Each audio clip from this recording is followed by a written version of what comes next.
here for our third part of the Shroud presentation. And you've all heard the homily, most of you heard the homily on Sunday. If you perchance missed that, it is up on the website. If you perchance missed yesterday's second talk, can you hear me? Is this better? You can hear me? No? Vincent, can you hear me the other one? Better? Better?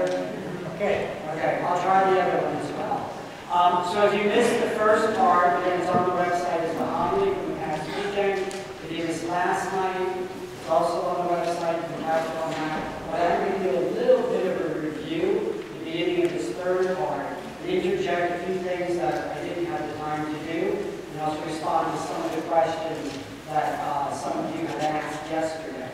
So again, I really appreciate you're all here. We did make extra copies of the description of the death of Jesus, so I hope you have it on the very end. Can you hear me well enough now? Yes? Yes? Okay, let's try this. Those who can't.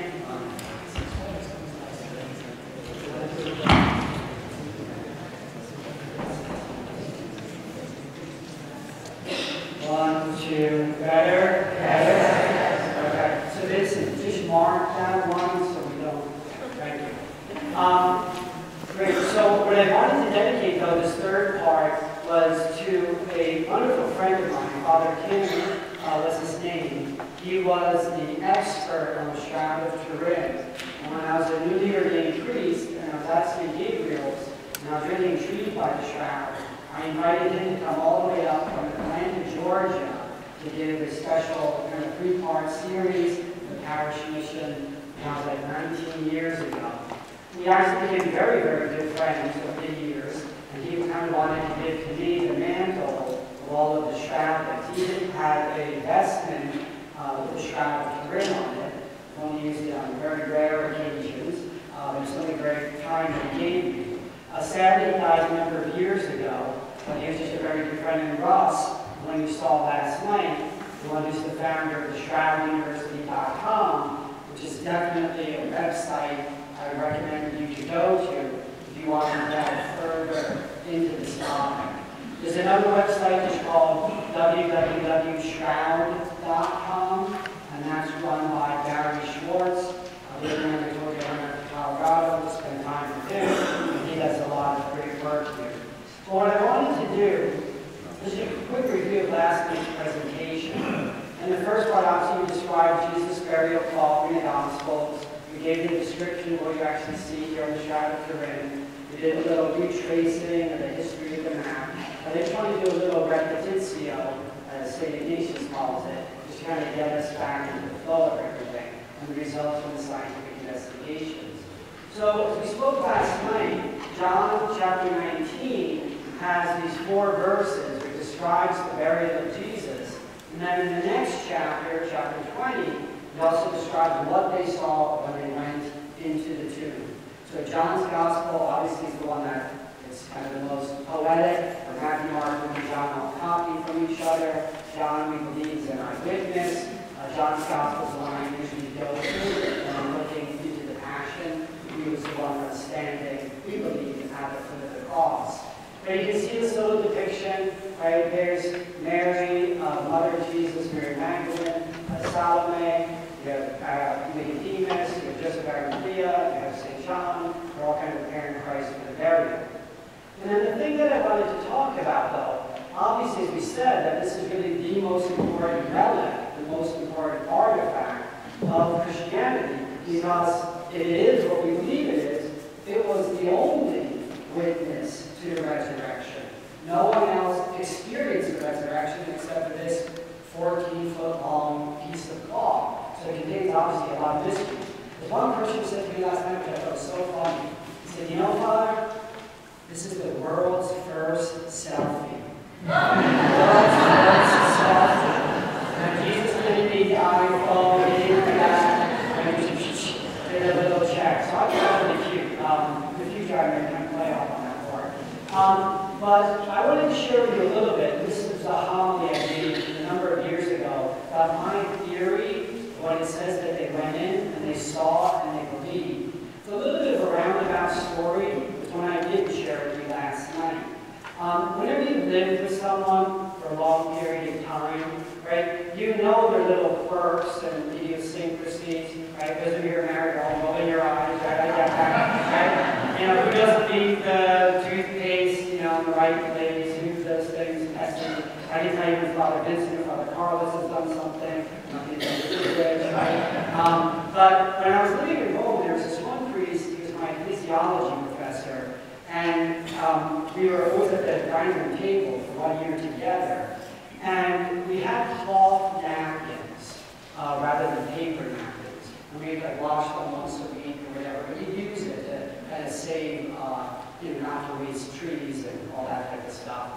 So anyway, I would always be able to get to lunch on time, because I was the vice director of the seminary, and I was always running, and often I would come in late and everyone had left the dining room. But I could always tell when Father Mateos had been in the dining room or not, because he had this very particular way of folding his napkin. Everyone else kind of either rolled it up or folded it in half and a quarter, but he did this whole like triangle thing, and it just was this little, I was nervous habit or something. I always knew where he had sat at the table, because he'd leave the thing there, folded in this thing. So my theory is that the apostles got to know Jesus very well over 3 years. Many times they were sleeping under the stars at night as they were doing their itinerancy and walking around. They had their kind of form of a sleeping bag or a little throw type of thing. And many times the Gospel tells us that they woke up in the morning, Jesus was already gone. He went early in the morning to pray, and they didn't know where he was. But my thought, my theory, is that Jesus had a particular way that he would roll up his mat or fold up his mat, and then we know that it was his mat or whatever. So my thought was, when John and Peter get to the tomb, I believe the resurrected Christ, kind of like wink, you know, would have folded his shroud, would have left it in a way which would have made them know that, hey, I'm still alive, right? I'm not here, my body's not here. But you know, no one else folds his little mat the way I fold my mat. That's my theory. Again, you don't have to buy it, you don't have to take it. But it's really interesting because it says they go in, they saw, and they believed. Okay, like, what did they believe? Just this cloth was on the ground. It said it was rolled up in a place by itself off to the side. You read the scriptures there. But anyway, that's my theory. You don't have to buy into it. But I think that James, who was the head of the church in Jerusalem, but John and Peter who went in there, if I were in their sandals, right, I would have picked up the burial cloth, and I would have said, wow, I'm going to hold on to this.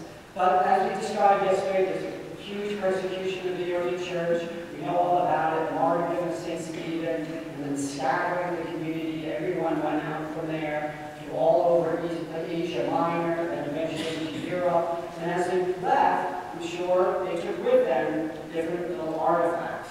And we traced it yesterday. There's, and you know, besides our 4 Gospels, there's a lot of what we call apocryphal Gospels. Sometimes I've spoken to you about them, I think, on other occasions. They're really kind of quite humorous at times, like the Proto-Evangelium of James talks about the flight into Egypt, where Mary and Joseph and baby Jesus were going to Egypt, they were fleeing.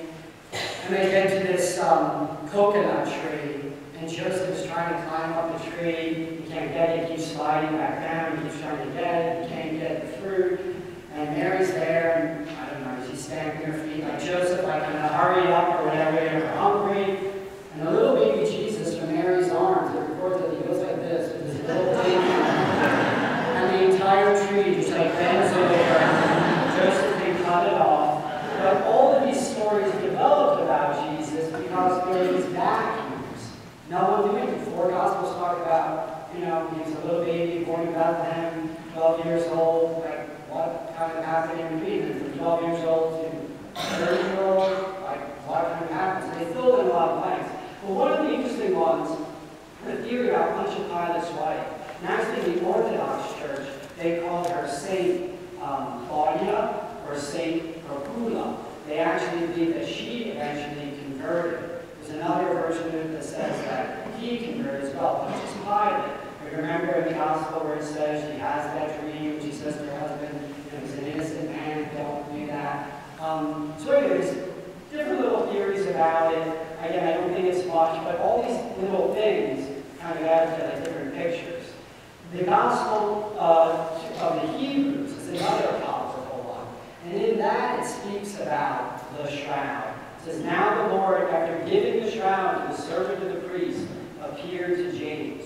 So in these apocryphal Gospels in different places, it's kind of mentioned a little bit here, a little bit there, kind of like hidden and all that stuff.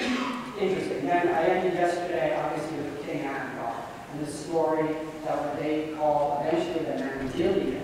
The Mandilion just basically means like a little towel. That what Akbar would have received, or would have cured him of his leprosy, would have been the shroud all folded up, and that little towel that I believe I described to you last night. So the description of the shroud, we did this yesterday, right? It's that yellow-brown linen cloth. Sindon in the Greek means a fine or expensive cloth, like this burial cloth in this case. Right? The body's dark, the images are hard to find. But we can see, especially when we look at the negative, we can see all of the beating marks. We can see the one cheek is more swollen than the other. We can see also on the back side bruises, what we believe would have been from the patibulum. Remember what I described to you yesterday of the cross beam, that the one shoulder is really kind of damaged more than the other one. Crowned with thorns, scourged, crucified, all those things we described yesterday. And then the other things we saw, which again this is just a quick highlight, right? We saw the burn marks, and today it was actually very fun. I got a piece of paper and I was folding it and cutting it, and but I did it very small, and then my cat got to it. So, but anyway, if you kind of do that, you can see where the folds would have been that would have created all those like little triangles and stuff like that, which is a little intricate to try to do. Then the patches and repairs. So this is probably the way how the fold seams are, that the textile experts believe that it was kind of like put in like a box type of structure, when it had these like kind of like wooden little risers and frames, and they would kind of wrap it around so that at the end, it was all folded up as that's what would have appeared. I don't think they did this at the very beginning, because there's lots of different folds on the actual shroud. So it looks like there's one time they, oh, you folded it this way, and then another time they got a little bit more sophisticated, they folded it that way. Then the tracing of the shroud, which is interesting, because I did talk to you yesterday, but I omitted two little things here. So we know that Jesus died in Jerusalem. We do believe that that burial cloth would have gone over to Akbar, eventually would have been there in Edessa, where it was known and described in historical context as the Mandilion, with the face of the Savior on it, etc., etc. Then there's like those 700 years where we don't really know what kind of happened. There's lots of stories of the Knights Templar, and one of them did all these kind of conspiracy theories, and some of their particular rites they describe. I'm not a big advocate of it, but it does kind of explain a little bit what happened in between Constantinople until the year 1204, when there was the sacking of it. And then eventually, you know, it gets to Diray in France and goes down here. But there are two interesting ones, and those of you who are coming with us on our pilgrimage to Hungary and Austria and Germany in November, there's a very interesting prayer book from Budapest. Very interesting prayer book. It's from just around the year 11 or 1200, and it has like a little sketch, a little thing they make with their Bible, and they draw this picture of the shroud with the 3-in-1 herringbone weave with some of the damage marks that you actually see on the shroud now, right? Which means that it wasn't just the fire in the 16th century in France. There had been other damage that had been done along the way. But we don't know if it was actually there in Hungary or not. That's why it's kind of the dotted lines. Or that someone from there saw it and then came back and copied it. But it's this prayer book that's absolutely fascinating because it predates the carbon-14 dating date. So they wouldn't have been able to draw this picture had it not existed before.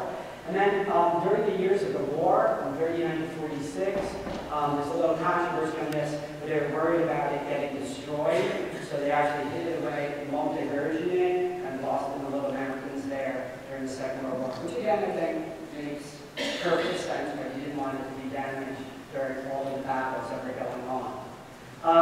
And we got folded in Edessa, it eventually becomes the Mandylion. We thought it was there. And the description that they made is agriopoietos, which means not made by human hands.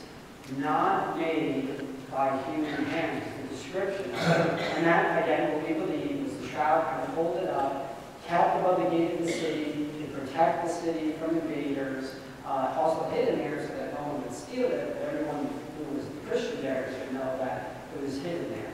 And eventually it was found, gets to Ure, we spoke about that, and even in Ure in 1353, it's hard to see on this, but they do a little commemorative kind of plaque here. And if you look here, it's the body, the back body of a man, the frontal body of a man, so I mean, they're obviously working off the same image that we see today.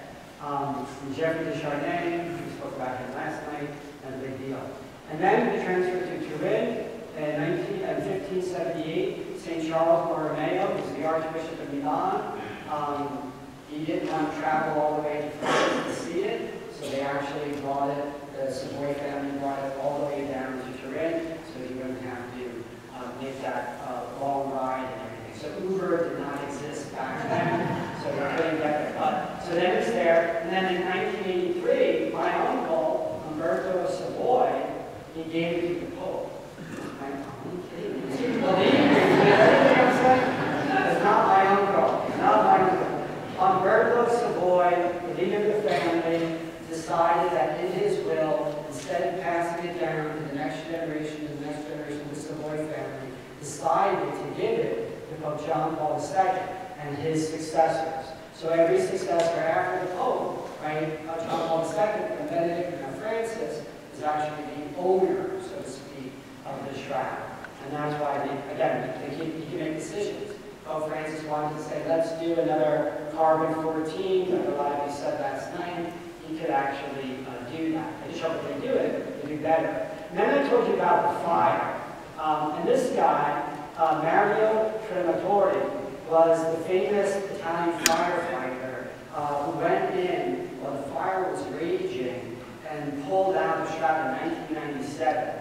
One of the Christians here, I don't know if they're here tonight, but they gave me this book last night. I'll leave it back there, and I'll probably leave it in the lobby so you can take a look at it. But it's half in Italian, half in English, and it kind of tells the story. And it's just amazing. The Italians just have a way of telling stories with every single minute detail. Who was the first firefighter to get the call? What was the name of the guy who called them? Did they believe him? Did they not? Did they give his name? Did they go over there? It was this whole thing. And once they arrived there were 3 chiefs, so they couldn't decide how they could do it, so they organized themselves. But it's really interesting. And then what happened, though, is that the shroud was in a bulletproof, really thick glass. And they had a hard time is that they didn't know how to open it. The cardinal knew the secret way to open it, which was using 2 keys at the same time. The parish priest had, the rector of the cathedral there. But they didn't know it, and things were starting to fall down. And if you look at this book, it was a horrific, horrific fire that really destroyed the place there. So he gets a sledgehammer, and he tries to break it and break it, and can't break it. He keeps trying and trying, he describes it after, like how God gave me the strength to be able to finally smash it. His hands were all bloody because they had to pull the glass out. But he was a hero in Italy during that time, and that's what the cathedral looks like today. It's the back part there, which caught on fire and doing a lot of reconstruction work, but it's in between there where the shroud is. Sorry? Yes, very Italian. Yes, very Italian. So, and then the results from the scientific investigations, again, we said this yesterday, the photographic negative helped a lot to understand what was going on there. We talked about the modern experiments. The one that I really liked the most was the one I told you about, a Jackson jumper, and how they used that BP8 image analyzer, which is the same thing they did to check out the different planets and see where the topology photography was of planets, and it's the only image that when you put the VPA analyzer on it, it goes into three-dimensional, as if you were looking like at a distant planet or something. They can't figure out, because every other photograph was totally distorted. But the book that really got me started, 33 years ago, was this book by Ian Wilson. And it's a very simple book. I'm going to put it up on the next slide so you get the title of it. And I have a little video of him as well. So I'm going to try to show at the end if I can. But if we run out of time, I'll put it up on the website. But as we said, so those two employed that analyzer, they saw the image. In 78, you had the Stir team that we described about. And that was all thanks to a Salesian priest, Father Rinaldi, who was actually pastor in Portchester, New York, which is very hard for me to admit, but a Salesian of Don Bosco, right? They did something very good, so we commend them. Something good came out of Don Bosco, right? I do believe that. I'm kidding, I love Don Bosco. One of my favorite saints, and they obviously do tremendous work around the world. But Father Rinaldi has a very simple book, and I think it's, I don't even know if it's still in publication, but Don Bosco Publications, it's a very, very tiny one, very simple. It's got a lot of kind of pictures, but it's a really good summary, even though it's out of date in terms of the latest. But these are two books that you may want to look up and go through them. But Father Rinaldi was their pastor in Portchester from 1950 to 1977. He's the one that had constructed a crucifixion. If you want to go to the church in Portchester, you can see it, where it is as Christ would have looked on the cross. So the body is mangled, there's pock marks all over the place, right? The nails are in the proper places. It's a lot less antiseptic, right, than the ones we generally have in all of our churches. But, so that was the kind of little summary, giving us little books. This is, again, the reality that I wanted to show you this one because of the wound on the shoulder. It goes back to the patibulum. We talked about there were 120 lashes, which resulted in 360 kind of pock marks that were there all across the body. We discussed this yesterday, so I'll pass through that. So now we get to the question, and this is what's really leading into our final part here, which is seeking the face of the Lord and the spiritual aspect. So given the reality, right, of the incarnation, that is God, all-powerful, all-spiritual being, decides in his infinite wisdom to become a human being, to go in the flesh, what the incarnation means. Obviously, Christ would not have been an amorphous face, right? I presume that he would look a lot like his mother, right? She was contributing the human part, right, of that. So we presume he would have looked a lot like Mary, right? His father is God, right? But he had to be a certain height, he had to be a certain weight, he had to have a certain color of his eye, color of his hair, etc., etc. Because I think many times we have this like amorphous image in our mind, but it was a very, very concrete face that his disciples would have recognized, right? Just like I recognize you after Mass, or you recognize me when you see me at the church, or peace on my God, that's how Stephen, right? Our minds work in these wonderful, quick ways to analyze the person. So we have those distinctive features. But, as we said last night, the Bible doesn't give us any information. It doesn't say how tall he was. It doesn't say how big he was. It doesn't say the color of his eyes.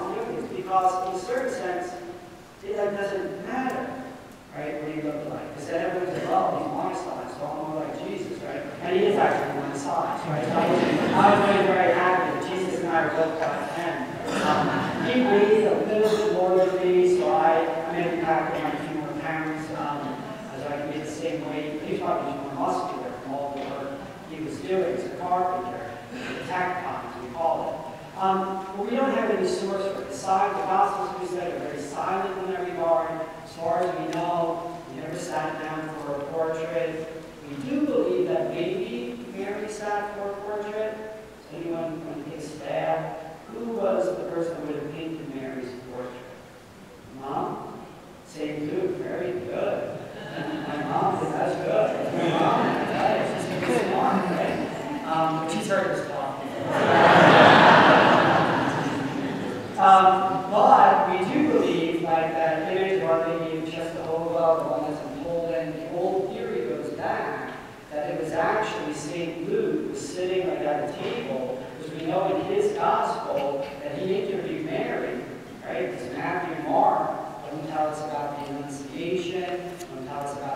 location, all the information we get on Mary, right, in the early Gospels are all from Luke. And Luke says at the beginning, like, I went, I did my homework, I did my interviews, I did this, that, and the other thing. And we really do believe that he would have interviewed Mary. And the tradition was that Luke was also a doctor, he was an artist, he was kind of like a Renaissance man, well before Renaissance began, right? They all these different times, and that was the history of the story. Again, can it be proved? Can be proved. But as far as we know, no one's ever said, hey, I have a portrait of Christ. Some people claim that we have a portrait of Mary. There's good claims that have been made on that over the centuries. How true that is, I'll just give you there. St. Augustine himself wrote that no one knows what he looked like. No one knows what Jesus looked like. So I wanted to go into this, a little bit of an idea here. In the Old Testament, the Hebrew Scriptures, right, that Jesus would have known well. And he would have known them by heart as a very devout Jew. Right? There were these phrases that always kind of jumped out at me. It says in 1 Chronicles 16, look to the Lord in his strength, seek his face always. Right? What does it mean to seek his face? Many times it's also translated as seek his presence. Right? That you may not be able to see God. Remember he crosses in front of the cave, right? Where the prophet Elijah, right? Thank you very much. Good. That's not my mom, but she gave the right answer. My sister, actually. Right? To seek the face is to seek the presence of the Lord. But then there's this other phrase in 2 Chronicles. If my people who are called by my name will humble themselves and pray and seek my face and turn from their wicked ways, then I will hear from heaven and I will forgive their sin and I will hear their land. Right? To seek the face of the Lord. One of my favorite prayers at Mass is always to use the second Eucharistic prayer, as we speak about welcome them into the light of your face. And that's like one of my favorite phrases. Every time when I'm celebrating Mass, I think of that phrase. I just always smile, thinking this face of God, welcome them with this beautiful embrace. And what does that face look like? You know, as we contemplate and we do these things. And then obviously the last one in the Psalms. Such is the generation of those who seek him, who seek your face, O God, as we saw it before. So there's all these negative ideas of trying to seek the face of the Lord, trying to seek the Lord in our lives. What I want to go to right now, though, just we're going to get back to that contemplation, is that there's a letter, right, which we have our doubts about the veracity of the letter. It's said to have been written in the early centuries of Christianity, but we never found it until the Middle Ages. So we think it may be a bit of a medieval invention, and they kind of wanted to add something in. But this Publius Lentulus writes this letter that people say in the Middle Ages everyone thought was true. They found it there. Where did they say they found it? Someone found it in Greece, and then they brought it to Europe, and they're talking about this, and they're translated in all these different languages. But this is what he wrote. In those days, there appeared a young man who is still living, a youth who has great power, and his name is Jesus Christ. The youth is tall, but well proportioned. Remember, tall back in the day of Jesus would be my height, 5'10". Most of them are 5'4", or 5'5". The countenance of his face is both serious and active, so that those who look at him love him, and yet in other ways they are afraid of him. Right? Which again corresponds to we hear in the Gospels, right, where they were afraid to ask Jesus any more questions. I mean, what kind of stern look did he actually give them there in that moment? And yet then in other occasions we see all these people come to them in their brokenness and feel very attracted to him, like the woman at the well, right, who was obviously caught in a web of sin and a lot of difficulties, and yet she felt very comfortable with this gentle face and this gentle presence about him. Now then he goes on to describe, he says, the hair on his head is the color of wine, down to the beginning of his ears, lacking brilliance. It is smooth from the beginning of his ears to his shoulders, then it's twisted and brilliant from the shoulders down, which is this whole description of it, right? Which again would affect. And then the hair hair kind of divided in the middle, as we saw some of the pictures, the custom of the Nazarenes, right? Again, Jesus of Nazareth, within that same understanding. And he goes on in his letter. His forehead is smooth, right, and clean, his face without blemish, decorated in a light pink color. His appearance is polite and joyful. His nose and mouth are altogether blameless. His beard is thick, being the same color of his hair, and is also divided in two, while his eyes are blue and filled with extreme brilliance. Not once was he seen laughing, which I disagree with. I agree with that a lot. But he was often seen crying. According to the height of his body, his hands being very straight and his arms graceful, he was the nicest of all the men. So I'm thinking that this letter, in a certain sense, was written, right, not as someone who actually saw Christ and was describing it, but someone that was looking at the shroud, right, and making up his own ideas, right, the light pink face, right, the appearance, the smooth, clean, the long arms, the hands, etc., etc. Again, we don't know, but it's interesting that people are even looking for these descriptions. But I'm going to put on this video now. Early representations, this is what I told you about Jack Riley, the art historian from California. Early depictions of Christ were usually in the form of like a Greek god. Right? The Greek gods were often depicted as being very youthful, very ruddy, very handsome. This one of Jesus the Good Shepherd. If you didn't know that was Jesus the Good Shepherd, you might have thought it was some other, Greek or Roman sculpture that they found in the north of Italy or whatever, just the way things are. But so this face is very different, obviously, from this face. And I'm going to put on this video now for you. And I really enjoyed this. Jack Riley is his name. And if you like this video, there's a longer video, an excerpt from it, from the Learning Channel. TLC, the Learning Channel. You can probably get it on different devices. So, we tried to embed it here, but I could not embed it. Oh, and I need... There may be a little popping noise. Forgive me for a second as I hook up the sound.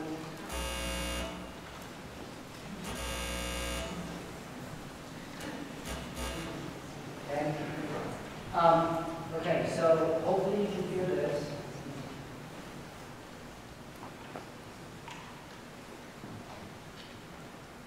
Just 5 minutes. On TLC. It is a piece of pale ivory linen with various slightly darker markings. Is it really the image of Jesus Christ moments after his crucifixion, as many believe? Are the stains really his blood? Well-publicized carbon dating tests say no. Rather, that this 14-foot length of cloth is a very clever medieval forgery.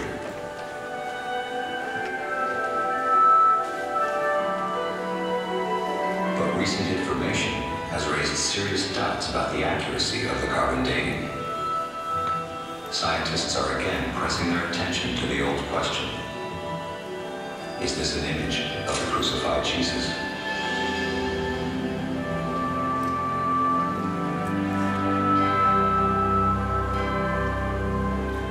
Modern technology has opened up new avenues in pursuit of the Shroud.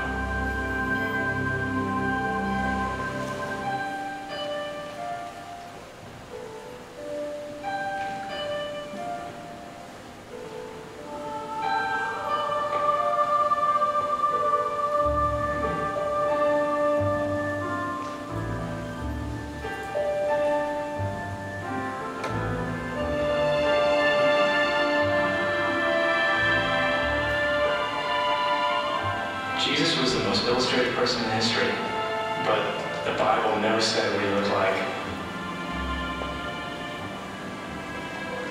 How do we know? How do we know he had a beard? How do we know he had long hair? Where did artists get their imagery from? Art historian Jack Riley has made a study of the face of Jesus in painting. Is there a common source for this image we all know so well? Artists over the centuries have stayed within certain parameters that allow us to recognize the man as Jesus. The search for that prototype has taken researchers back to the first centuries following Jesus' death. How would an artist get from this image to this image, where we have the beard, no beard, the hair falling down, parted in the middle on both sides? Not here. This Jesus looks like a Roman god. He's painted in a youthful manner, doesn't have the same characteristics. The question is, what's missing? In the 1930s, French researcher Paul Vignon noted numerous markings on the paintings that had been done of Jesus Christ for many years. These came to be known as the Vignon markings. Let's take a look at some of them. First of all, notice this line transversing across the forehead of Christ. And look at this, a geometric three-sided square on the bridge of the nose. Also, another triangle right here on the nose, an elongated nose that is indicative of numerous paintings of Christ from the period. Scholars have identified the owl-like eyes, the elongated nose, and the rest of Vignon's markings on the shroud. Was the shroud the model in the first place? Here we have some reproductions of some 11th and 12th century paintings in which you'll notice these geometric